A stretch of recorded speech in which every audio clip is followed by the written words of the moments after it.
Buenas tardes a todos, yo soy el doctor Joel Misael Reyes Santillán, me encuentro en el Centro de Ortopedia y Medicina del Deporte como profesor titular el doctor José Alberto Reyes Pedrosa.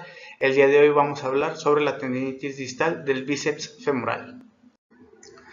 En cuanto a la definición, tenemos que esta es una inflamación del tendón del bíceps femoral, el cual se inserta a nivel de la cabeza del peroné. Este músculo está conformado por dos porciones, una porción larga y una porción corta.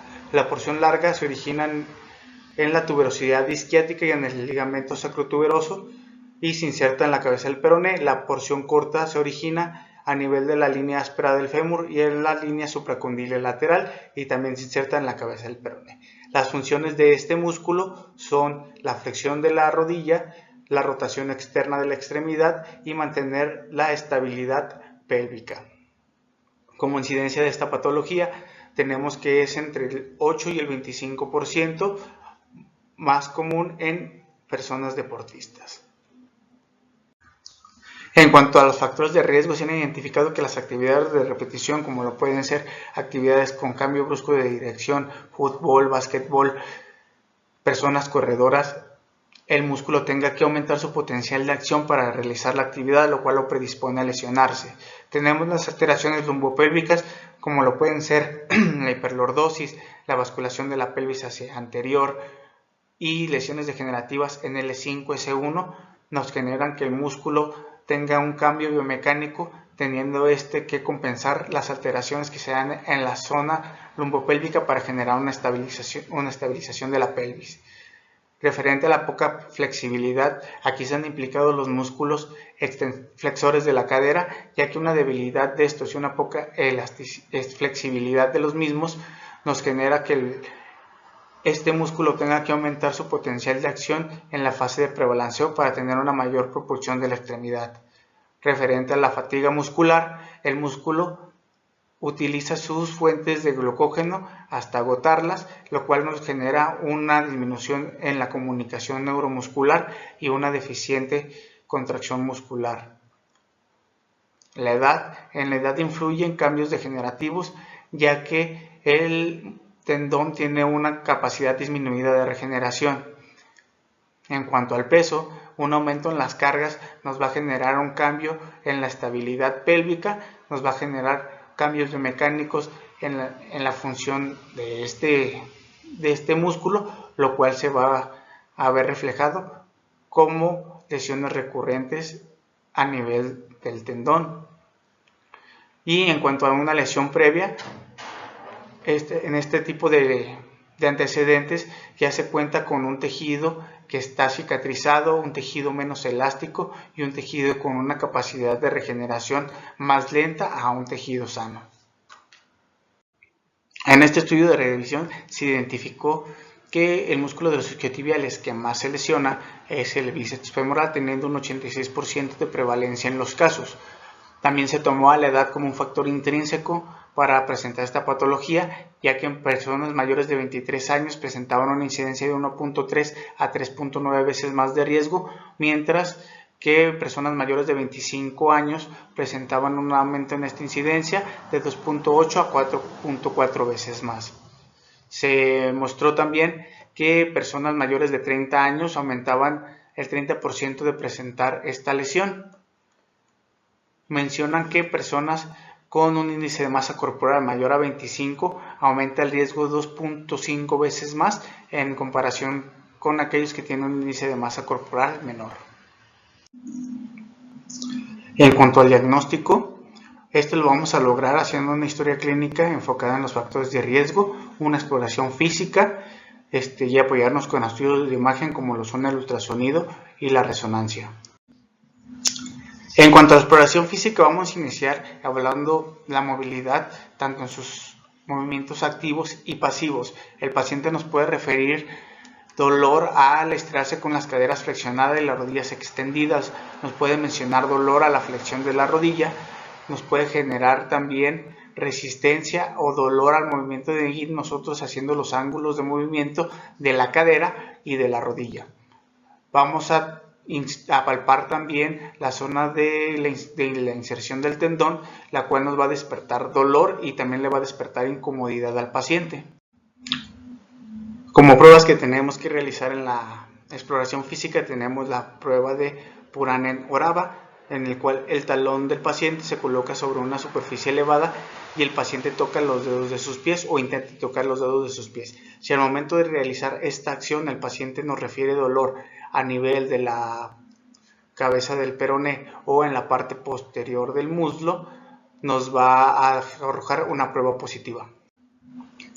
También tenemos la prueba de estiramiento con flexión de la rodilla. En esta prueba se realiza una flexión y extensión de la rodilla, llevando la rodilla al pecho, y al momento de que nosotros llevamos la rodilla al pecho y comencemos a estirar, vamos a tener una resistencia, dolor en la parte posterior del muslo o en la cabeza del peroné, lo cual nos arroja una prueba positiva.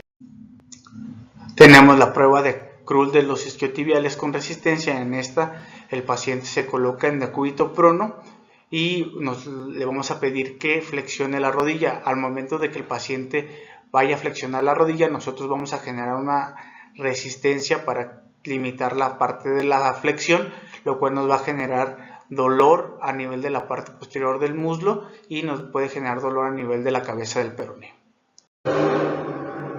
Tenemos también la prueba de arrastre del talón del pie. En esta le vamos a pedir al paciente que se sostenga sobre su extremidad no lesionada.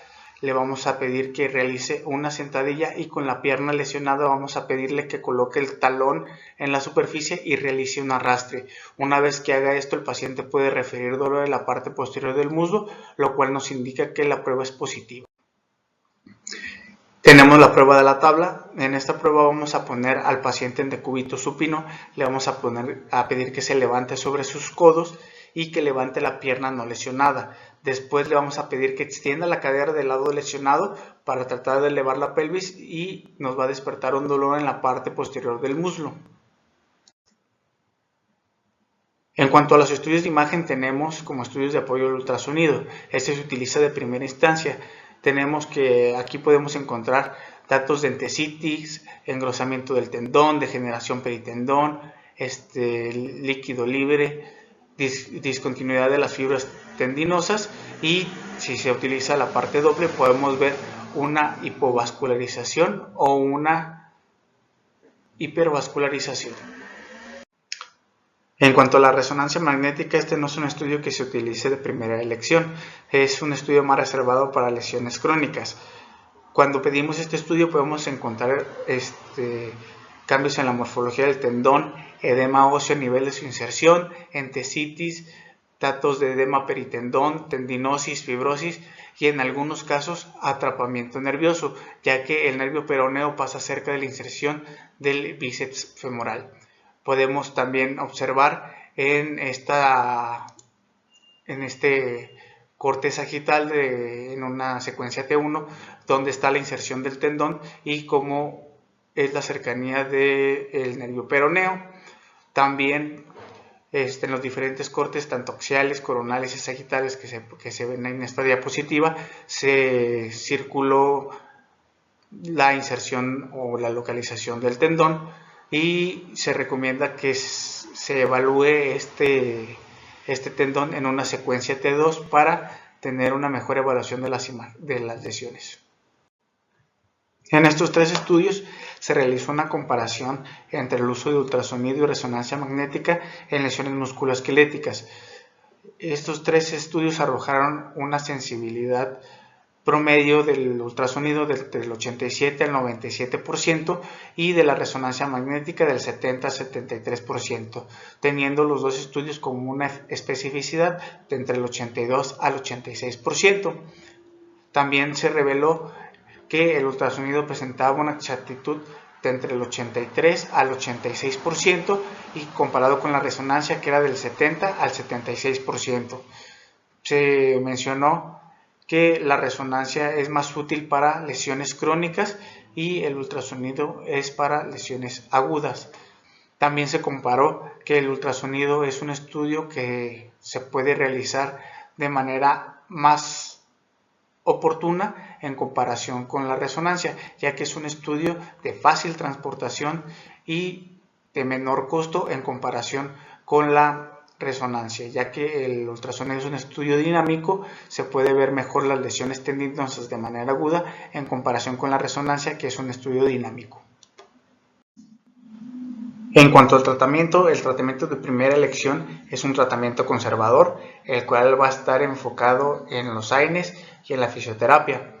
En este tratamiento se puede meter un protocolo que se llama un protocolo RICE, el cual por sus siglas en inglés significa Rest, Ice, Compression, Elevation. Este protocolo se ha observado que tiene una disminución del dolor entre el 60 al 80% y una mejora funcional a largo plazo del 50 al 60%. Se recomienda el uso de AINES de 7 a 15 días. En esto se ha demostrado que tienen una eficacia del 70 al 90% en el momento agudo de la patología, y en el momento crónico se ha visto que tiene una eficacia entre el 40 al 60%. También tenemos la fisioterapia, en el cual vamos a observar resultados de las 8 a las 12 sesiones, siempre y cuando el paciente presente una disciplina a estas. Este tipo de fisioterapia va a ir enfocada al ejercicio excéntrico, el cual presenta una eficacia en la mejora del dolor y la funcionalidad del 70 al 90%, y con una prevención de las recaídas del 70%. Tenemos también que este tipo de ejercicios nos van a generar una estimulación en la síntesis de colágeno, lo cual nos va a mejorar la organización de las fibras musculares y nos va a generar fortalecimiento de las mismas. También tenemos que va a ir enfocado al fortalecimiento de los glúteos, abductores, el tensor de la fascia lata, ejercicios isométricos de resistencia y de flexibilidad. Tenemos también que fortalecer la zona lumbopélvica, el abdomen, el suelo pélvico, y esto nos va a ayudar a mejorar la biomecánica de los miembros inferiores, la distribución de la fuerza en los mismos, y nos va a llevar a un mejor control postural. Se ha encontrado que con el tratamiento conservador se tiene una tasa de recurrencia entre el 12 al 63%.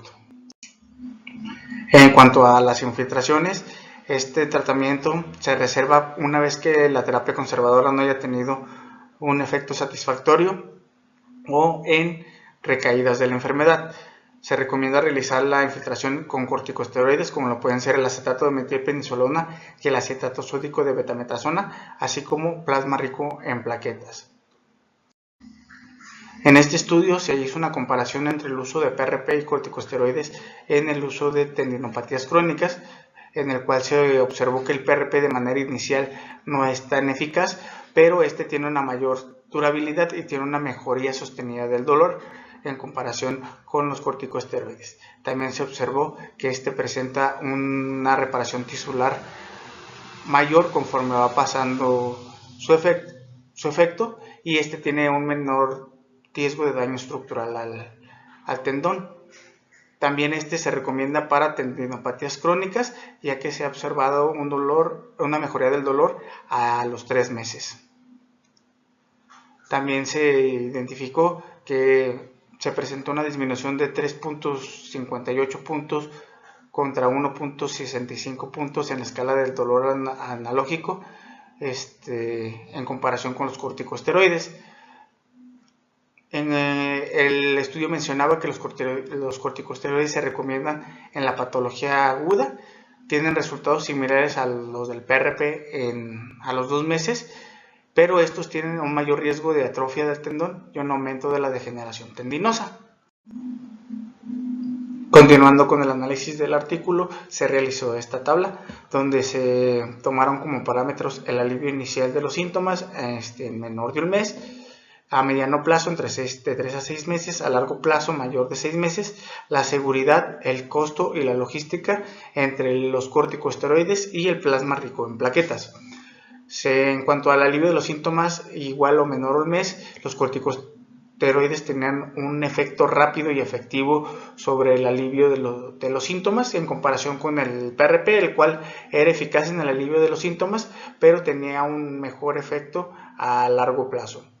Se encontró que a mediano plazo los corticosteroides y el PRP tenían una función similar, pero el PRP se encontró que es ligeramente superior a los corticosteroides en este periodo, y a largo plazo, mayor de 6 meses, los corticoides comienzan a disminuir su efecto en comparación con el PRP, que todavía tiene un efecto sostenido y con tendencia hacia mejorar.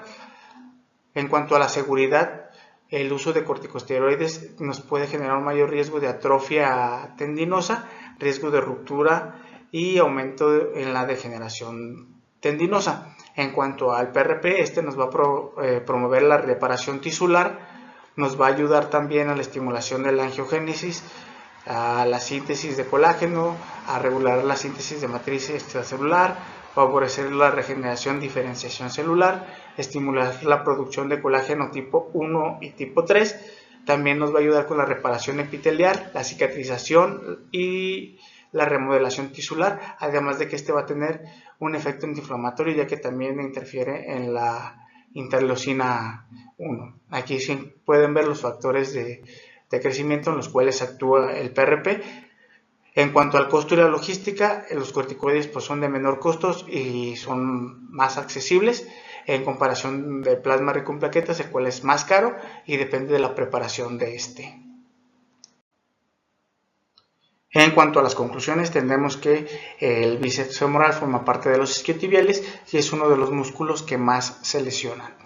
Tenemos que es una patología común en deportistas. Su diagnóstico se va a basar en la clínica y en los estudios de imagen, teniendo el ultrasonido como estudio de elección. Tenemos el tratamiento conservador como una buena respuesta a En dado caso que no se obtenga esa buena respuesta, se puede optar por la infiltración, la cual se recomienda que se realice con plasma rico en plaquetas, pero los corticosteroides se pueden utilizar en fases agudas. El paciente presenta una mejoría satisfactoria al tratamiento y presentan bajo índice de recaídas. Y pues hasta aquí mi clase de esta semana. Espero les ayude con su formación médica continua. Yo soy el Dr. Joel Misael Rey Santillán. Que pasen buenas tardes. Gracias.